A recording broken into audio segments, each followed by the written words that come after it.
This is Ron Ovitt, Executive Director of Empower Ministry, and I want to share with you about the spiritual gift of giving. In Romans 12:8, it says, "If your gift is contributing to the needs of others, then give generously." Giving means to impart, to give over, to share, bestow, bring forth, commit, deliver, or grant. As a spiritual gift, giving is more than just casually giving something to someone.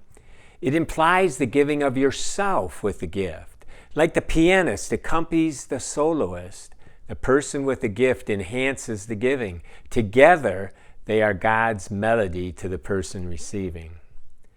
When you spend yourself on behalf of others, it can include giving of your time, abilities, knowledge, love, resources to the cause of Christ. Paul wrote to give generously. Now this implies both in content and a cheerful attitude. When a person with this gift sees certain needs, God's Spirit nudges them in a way that they feel compelled to give what is needed in this situation as an agent of God's grace and mercy. When they give, the receiver ends up knowing that it is God who orchestrated the whole thing.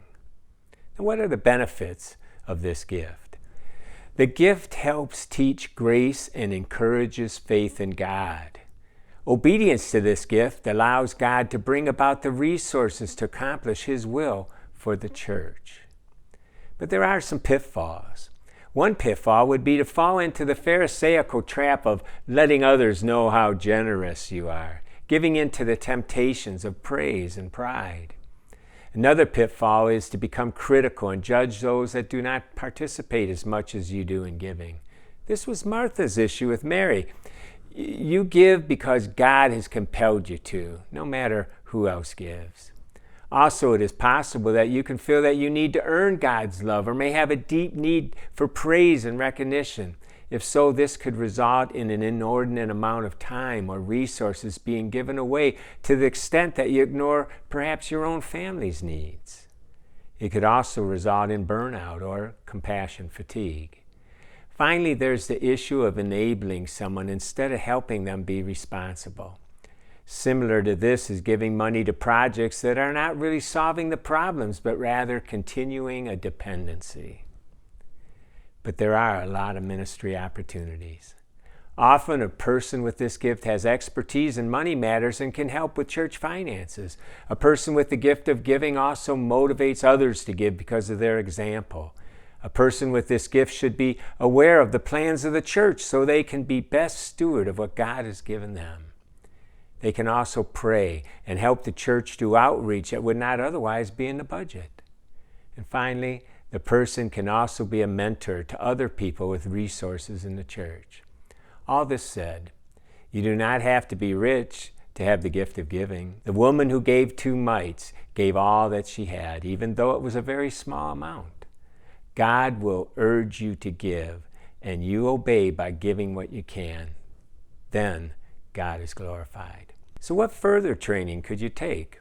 Well, you could read biographies of business people who were generous with the way that they encouraged others, stories of missionaries and ministries that lived by faith. They'll share how people responded to God's urgings and gave just when the ministry needed it. This will be an encouragement to you, and you can listen to the Lord's prompting then in events that you're in. The study of philanthropy and the many financial giving vehicles will help a person leverage their generosity better. And there's also books on charitable giving, like Toxic Charity and others that will help educate you on how to give wisely. God has gifted you with a purpose, and I trust that God will guide you and mature you in this spiritual gift of giving as you seek to serve Him. I'm so glad that you've decided to consider what your spiritual gifts are. You are important to the mission of God in this world. Over 1 million people have used our spiritual gift materials, and now you can take our free spiritual gift survey by going to ronovitt.com/gifts. That's ronovitt.com/gifts. For more information with all the definitions of the spiritual gifts, you can go to ronovitt.com and order my book, Gifted. So make sure you subscribe so you won't miss any of our other spiritual gift videos.